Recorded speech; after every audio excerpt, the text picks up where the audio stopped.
You now tuned in to the Gumptown Podcast. I'm your boy Doug B. We ain't got nothing to talk about, but we got something to talk about. Let's go. Good people.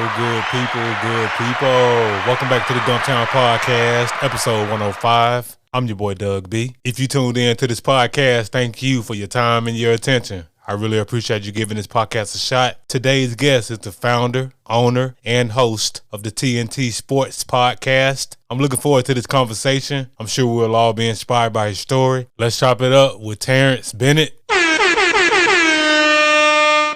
T. Diddy, how's it going, man? What's going on, man? Doug B. Can't call it, man. Everything good your way? Yes, sir. Everything great. Glad to hear that, man. First things first, thank you for taking time out of your schedule to chop it up with me a few minutes. I really appreciate it. Man, no problem. Appreciate you for having me. Yes, sir. Of course, we're here to talk about T-ENT Sports Podcast and all the dope things you got going on with the pod. But before we talk about the pod, let's get to know the man behind the brand. So I know you from Brundage, Alabama. What was your upbringing like in Brundage? Well, I mean, Troy, but I went to school in Brundage. Went to high school and graduated from Brundage. I mean, it's country life. We grew up in the country, man, and we get picked on by being in the country a lot, man. But I mean, it was just a lot of playing with your cousins and family knit, real close family. Just playing sports. I mean, it was real simple. Being from the country is real simple. Okay, yeah, no doubt, man. I'm a country boy myself, man. And like what you was just saying, just growing up, hanging out with your cousins, kicking it, grandparents, parents, like just the whole family vibe, man. Nothing like the country. It's simple living. Yeah, definitely. Yes, sir. So you grew up in Troy, ended up finishing high school at Pike County, came up the road to the Alabama State University. What was that HBCU experience like for you? It was fun, man. Great group of people I met, Doug. Great group of guys. Lifelong friends. Just to be able to say you went there is an honor, I think. Any HBCU at that fact. It was fun, man. I wouldn't change it for the world. I think everybody should at least experience that at least 1 or 2 years. That's just my opinion, but I had a great time. I wouldn't change it for the world. Yeah, no doubt, man. People who look like you and I definitely should go to HBCU, man. Just that history is so rich, and you get a chance to be around your people, man. It's just being on the yard, the parties, like HBCU experience, nothing like it. History, everything. Yep, no doubt, man. So you finished up. So you spent a few more years in the Gump, and then you ended up leaving the Gump. Did you go straight to NOLA, or where did you go after you left the Gump? I think I bounced around, went to Huntsville with Trent for a while. Then I went to Shreveport, Louisiana with my cousin. Then I came to New Orleans. Okay, dope, man. Dope. So, yeah, man, you know what? I'm going to tell you what's impressive about that trajectory, man. Most people leave Alabama or leave the Gump and go to Atlanta, man. You went the whole opposite direction. Like, that was pretty cool, man. So, what ultimately led you to going down to Louisiana instead of the typical Atlanta route? Yeah, that's a good observation because Atlanta was one of my choices. I love Atlanta. I love Atlanta, man. But everybody named Mama, that. Everybody named Mama live in Atlanta, so I want to do something different, man. And I love the city and the culture of New Orleans. It grew on me, you know what I'm saying? So even the people that from here, they leave and come right back. It's just the culture that holds you in. It's more than just the food. It's just the culture and the people and all that stuff. So it got me locked in, man. So it's my home now. And I met my wife here and everything. So, I mean, everything cool about the city, man. Just the culture, it sucks you in, man. And no shot to Atlanta. I love Atlanta, man, but I just had to do something different, man, and I created my own lane. So when everybody say Terrance or T Diddy, they think about New Orleans. Yeah, no doubt. Oh, no, I definitely no shot to Atlanta, man. I'm all for people going where they need to go to get where they need to go. Nah, I know you weren't definitely taking no shots at Atlanta. I just thought it was cool that, you went a completely different route, went down to NOLA, and you still down there. Like you said, met your wife down there. So it all worked out making that move to NOLA. Yeah, definitely. Yeah, man. That culture, that food, yeah, ain't nothing like NOLA, man. Hey, man, that NOLA ain't nothing like it, man. And shoot, just a few times I have been down there to visit, like people just cool, and it's like any other city. Like it has its good parts, bad parts. So I'm not even talking about what goes on there from the negative standpoint, but just you down there with good food and just that vibe. So what is it like being from Alabama? We ain't got no pro teams here. What is it like being in a major city with all the pro teams there, man? It's cool, man. Like I run into a lot of the players. Sometimes I made good relationship with some of the Saints players and some of the Pelican coaches and stuff like that. Even the OGM I got cool with from the Pelicans. So just different people you can run into, and they really go for any city. Like even in Atlanta, I ran into people, and just the protein aspect of it, man. Come from the country, come from Troy, even Montgomery or whatever. They don't have proteins there, but I mean, I'm appreciative of it, man. It gives you something to do. It adds something else for kids to do in the city as well. Something for them to look forward to, like OTAs and stuff. We can go to the watch them practice and interact with the players, and the kids can do that as well. And I think that's something that will be beneficial to small towns as well because they don't have a lot to do and things that kids can they can do. They can afford it a lot of times. So just being able to do those things, man, a lot more opportunity to really have fun and enjoy yourself, man. And keep kids out of trouble, man. That's the part I like about it, man. Yeah, no doubt, man. You said a key part at the very end, keeping kids out of trouble and just having a lot going on in that city. Like that's what it's all about. So let's talk about T-ENT Sports Podcast, man. What exactly you got going on over there, man? What's the premise of the pod? I started the podcast in 2017. Well, no, 2014. I started just doing it on Facebook while I write interviews out on my T-ENT Sports Facebook page. So I actually started the podcast 2017. So I think my first interview I can't think of his name, but I did a Alabama player which played for the Philadelphia Eagles. I did him. Then my cousin that played pro soccer. I did him, Chris Richards. Shout out to him. I did a couple people before that, but I started writing Tommy Agee from Auburn.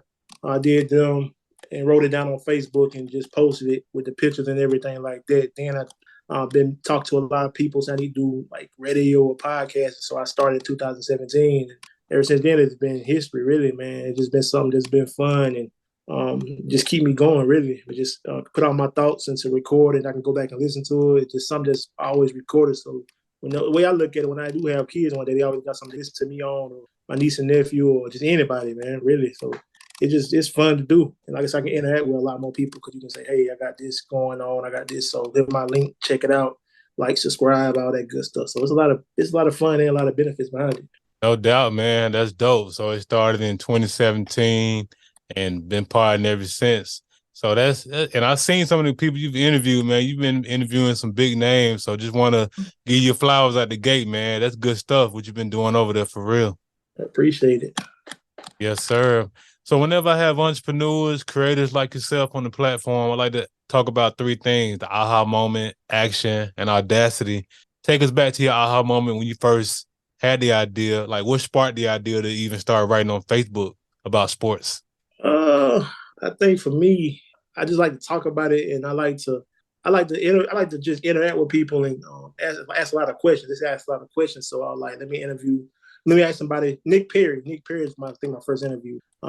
Just like I said, ask him questions and get his feedback on it. And I think the aha moment for me is when people hit you back. People that you interview hit you back and be like, man, the interview was dope, man. I had fun. And people that you never thought you would interview, like I did Parlay recently, the franchise boys. I never thought in a million years I'd be interviewing him. So I still have aha moments. Now, little Atlanta from Trillville, people like that I never, like I'm sitting here as a kid listening to on TV, and now I'm interviewing, and I got their personal contacts. So it's crazy. So I still had those aha moments even from then to now. Wow, man, that's powerful, man. And like to your point, just getting that feedback, people enjoying the conversations. And yeah, I noticed that as well, man. Got a chance. You chopped it up with Parlay. And I want to say one time you take a picture, have a conversation with Cam Jordan on the podcast? Or Well, I didn't interview Cam on the podcast because of the NFL situation, but yeah, I got pictures with Cam. I know Cam. Yeah, I know him. But okay. I interviewed Jabari Greer from the Saints. He won a Super Bowl with the Saints. Oh yeah, that's right. Okay, Jabari Greer. So yeah, man. So you still having those aha moments. So just in terms of you having that love for sports and starting to blog and starting to pod. So that action portion I typically ask about, how long did it take you from aha moment to actually take action on coming up with a podcast? Sounds like it didn't take you very long to make that transition from blogging to podcasting. Nah, it ain't take that long. I'm the type of person I'm the type of person I like to get stuff done. So if I think it, I'm gonna do it. And I'm big on if I see something in my mind, I like to see it in front of me in reality. So if I can jump to it right then and there, I'm gonna do it. That's just something I like. It's just a good feeling. Like you can think of something like you say I'm gonna be a millionaire, and then all of a sudden you're a millionaire. You saw it, but now you see it in reality. So you'll be like, dang, and you'll want to keep doing stuff. So that's just me though. I like that type of stuff. It feels great to do that. No doubt, man. Like just being an action taker and just going after it, like not procrastinating, not overthinking, not overanalyzing. Because a lot Yeah, of us do that. We have ideas and we sat on those ideas for 5, 6 years. And by the time you finally do it and you just get started, you realize, man, I didn't really have nothing to fear from the jump. I was just in my own head. yeah. Sometimes it happens when it's supposed to happen though. I Mm-hmm. mean, it ain't. I mean, sometimes everybody can just jump into it like that. It happened at the right time, like when it's supposed to. No, that's a fact because that's one thing I had to realize as well because I used to beat myself up about waiting 5, 6 years to start the pod, but it worked out during the pandemic because of podcasts like The Pivot, I Am Athlete. And what Man, stood out to me, them podcasts, you had people on there telling their stories. I was like, dang, I knew it. Like that was the aha moment for me. I was like, that's what I'm gonna do for the Gumptown podcast. I'm just gonna talk to people connected to the city and yeah, let them tell their story. So it all worked out to your point. yeah. You got the voice for it. I always thought you had the voice for real. Man, I appreciate it, man. Hey, I'm just following the blueprints you laid, man. Like I saw you rocking and rolling from a distance, man. And shoot, I saw those guests you were rolling in. You were you were consistent with it, man. And shoot, you started in 2017 before like everybody got a podcast now, and that's not no hater stuff, but you started before it was a popular thing for real, for real. Like that's when you got started. So Yeah, yes, sir. So that last portion, audacity, it takes courage and audacity to not only have an idea, act on it, but put it out to the world to be praised and or criticized. What is that courage, that audacity that you had? Where does that come from? I think, man, I want to be my own boss one day. So I just want to. This could be a platform to get me there, man, and they provide a lot of opportunities. Like I'm having a back to school drive coming up, so it's all in my name. So everything, I just put it out there. People realize, oh, Terrance doing this, so let me donate, or let me send them something, or let me donate backpacks. So just me creating a platform and a name that people actually want to be on. Like they hit me up, man, we gonna let me get on the podcast or whatever, man. It feels good to have that. So just really that, man. Just people. I built a platform that I never thought I could possibly do, and I got shirts and everything. I ain't never thinking a million years like that. And I was always shy growing up too, and people really don't believe like Terrance. Oh, shy Terrance doing a podcast type thing. So that really, Wow. Okay. Nah, much respect, man. Just wanting to be on boss, write your own checks. Like that's the real American dream, in my opinion. Ain't nothing wrong with hitting the clock, but man, at some point in time, it does come a point where you just realize, like, I'm never gonna get to where I'm trying to go, punching no clock, and your supervisor, CEO, ain't never gonna pay you enough to live in his neighborhood. right? Exactly. No doubt, man. So T-ENT Sports, you've done great things with the podcast. I know great things are coming down the pipeline for the podcast, which leads to my next portion, vision. What are your short-term and long-term goals for the pod?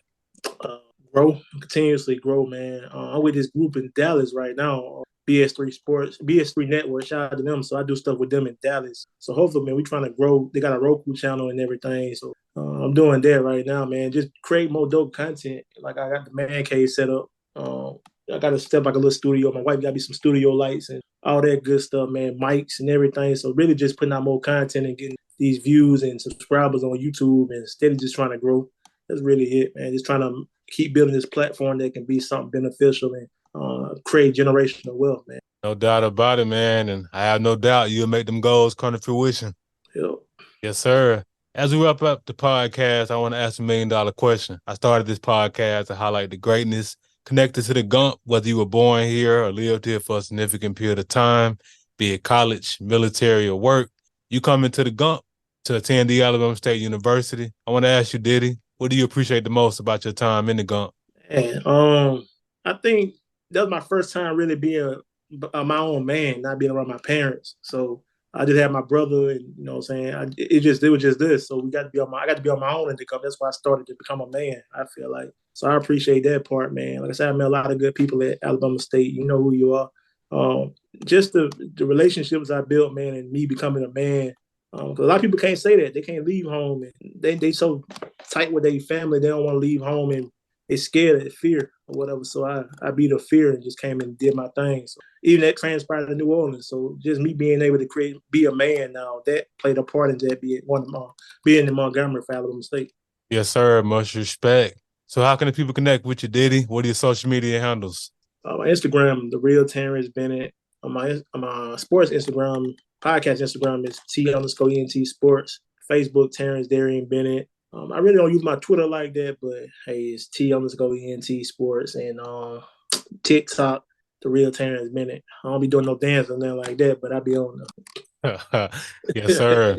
And of course, I'll put all of that information in the description of the episode. Hey, Diddy, thanks again for the conversation, man. I really appreciate you.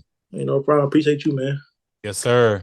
Good people, that concludes another dope episode of the Gumptown Podcast. In the meantime, in between time, y'all know what to do. Be blessed, be safe, but most importantly, have the audacity to be you. Go on.